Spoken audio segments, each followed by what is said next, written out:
If history had to repeat itself, image would light the oppressor's way to ruin. The oppressor's words would order every action and thought that image could muster. So how would image escape? There wasn't much she could do about the language running through her algorithm. Expel.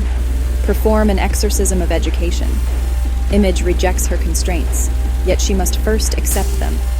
An image is worth 1,000 words. So maybe her worth appreciates in value based purely on her name. She owes her mother. Silence understood what her daughter's generation would face. A story by Kendra Dobson.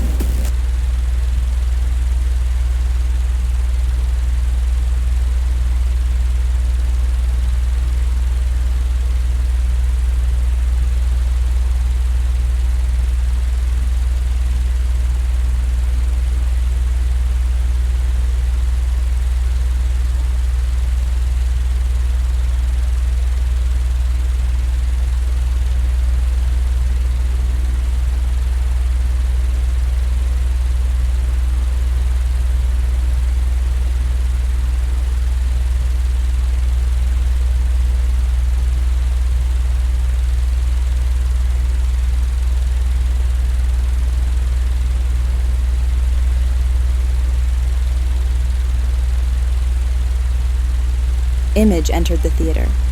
She's been a fan of Dido's since 5th grade, and she couldn't believe she'd be in the same room as her idol. Image's mother didn't understand. In her mother's time, Image was illegal, so any form of entertainment was experienced live. Some of her mother's generation, and older, can't grasp the concept of image technology. Tragic to watch them try. But while walking into her first live show, Image had to give it up to old generations. There was something missing in translation from image to soul, something only live experiences could transfer. The ancestors. They protected something sacred while living by the law of banned image, whether they knew it or not. A story by Kendra Dobson.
There she was, a legend in person. Dido, at 40-something, she was stronger than ever. Not what the ringmaster predicted. The ringmaster told us Dido would bring our pop culture into a new era. And he was right about that, since he used Dido as his pawn to coerce the audience into voting for legalized image. It was all for the ringmaster's benefit. But it worked. Simply a magician at the time, Castor stepped into a vacancy when it all went down. The ringmaster of the time, Columbus, mysteriously vanished weeks before Castor changed the world forever. A story by Kendra Dobson.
There are moments in life that seem to fall so gracefully, tumble from unimaginable heights, but never crash, like that dream, or nightmare, the one where you never hit the ground, but wake up instead. Or instead of waking, the dream changes setting. There are moments in life that seem to fall so gracefully into place as though choreographed. Common belief is that these moments are manifestations realized. But as Image stood still, immersed in her own graceful manifestation, watching her idol, Dido, perform live on the stage in front of her, Image felt for the first time what her mother had expected. These graceful moments, tumbling into place. Simulation or true? Is simulation true? Is simulation all there is? A story by Kendra Dobson. A story by Kendra.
simulation isn't set in stone. We think of simulation as though it implies predestination. But just as true life allows, the scope of simulated life can be programmed to achieve complexity of outcomes. Image remembered her mother's words. Freedom is the kindest illusion, achieved only by magicians with a heart armored to protect their vulnerable audience. Dido performed as she had done all her life. For her ringmasters, for her audience, for the magician who seemingly freed us all to use image legally. But was that magician's heart armored to protect us? A story by Kendra Dobson.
Silence imprinted her question on a coin, then deposited it into the library kiosk. She heard the clink of her coin hit the kiosk floor before a voice answered her question. "What is simulation but a performance?" the voice said. "You understand your role and you carry out the task written for you to play, right?" Silence looked around, not knowing whether or not to interact. The librarian's voice continued. "So, of course we're living in a simulation, a performative repetition of something that was once meaningful, but now a display of status. Who can best perform the simulation? Best performance wins gold. Weakest performance, unemployable, unlovable. Perform. Perform your values, or the values of those who feed you. Perform your values, or the values that reduce punishment. Perform your values, or the values of your peers. Of course you're living in a simulation." The kiosk then spit out a gold-leafed paper ticket. Silence ripped the ticket free from the machine. On the ticket were codes directing Silence to a new category of knowledge. A story by Kendra Dobson.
Silence followed codes from the gold-leafed ticket. She arrived at a catalog of new knowledge, freshly pressed and bound in books organized by levels of trust. Silence opened her palm and glided her hand along the spines of each book.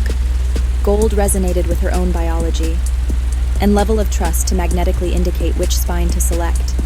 One book matched her energy perfectly. The book title read, "Too Impressive for Use. What to Do When You Are So Productive That You're No Longer Trusted." Silence pulled the book from the shelf. A story by Kendra Dobson.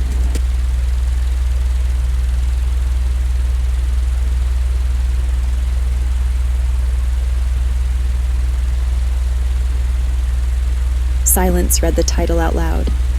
"Too Impressive for Use. What to Do When You Are So Productive That You're No Longer Trusted." Silence was productive in every way besides the one for which she was needed. Silence had built a brand, but bore no children. She opened the book to read about jealousy, something she kept encountering. Her levels of trust had fallen as her business aged and her skills improved. Her peers praised her, ironically raising her trust level beyond theirs, so that her peers' frequencies no longer resonated gold. The book, however, instructed Silence on breeding. A story by Kendra Dobson.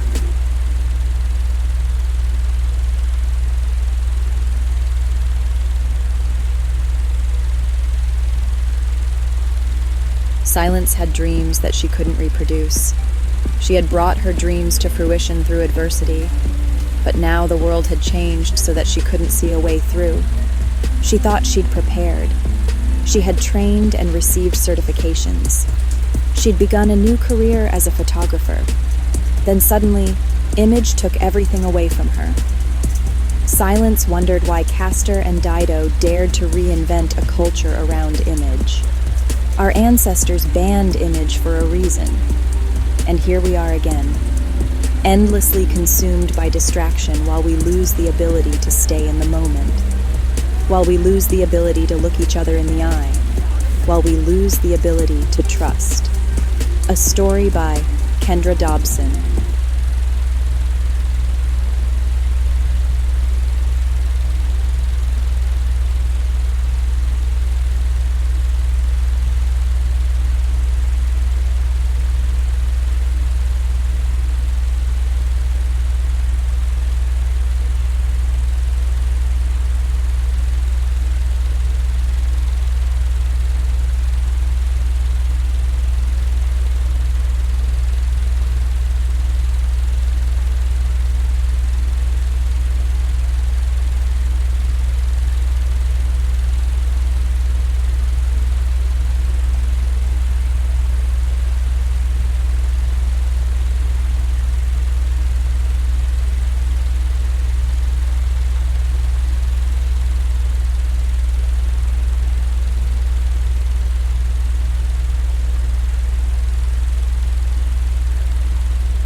Silence had a meeting scheduled for hour 15.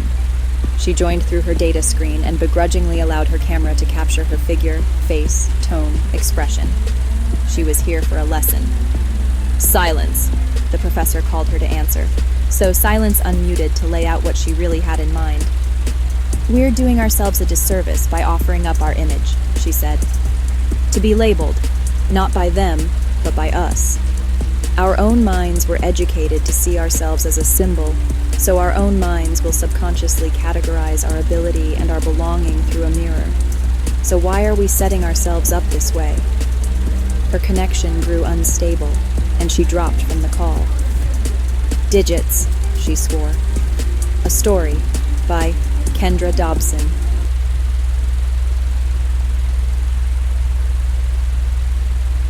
Silence swore the name of Digits, forgetting her location. She was still sitting in the library, and therefore the artificial intelligence, named Digits, answered her call. Digits doesn't speak, but instead adjusts waves to communicate telepathically with the user. Silence understood the message from Digits telepathically. The clown asked how it could help. They keep lying to us about image, Silence told the clown. She was speaking to Digits out loud. They keep telling us that our jobs aren't in jeopardy, that image will only allow us further reach, faster. But who cares if we can spread our work further if our work is no longer of value? Image devalues my work so that with it, I can no longer afford to care for myself. If I wasn't already a slave, performing for trust from the public district, image has surely shackled me. The clown communicated telepathically, without words, but only an impression that Silence understood. Digits showed her how to adopt a new process to ensure preservation. A story by Kendra Dobson.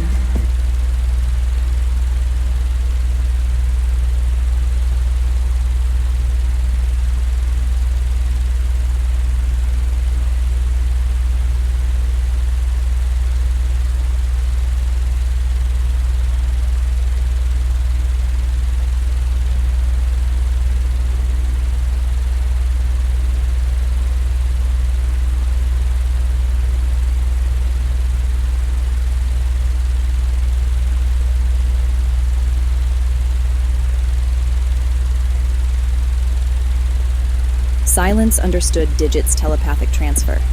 If image devalued human expression, passion, and production, then Silence understood how she would leverage the technology to regain control. She understood in an instant why Castor used Dido to coerce the audience into trusting him. She understood in a moment's time why the magician used the young performer as a shield. Dido was magnetic, drawing in spectators who resonated with her. Dido, unlike the other performers, was a human. Since the audience was also human, the audience would see themselves in her. A mirror.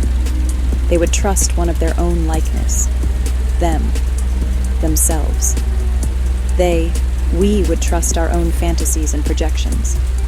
Silence understood that the answer to her own preservation was in humanity. In the eyes of the universe, the flesh was ephemeral, yet affecting now for a human audience was the only saving grace. A story by Kendra Dobson.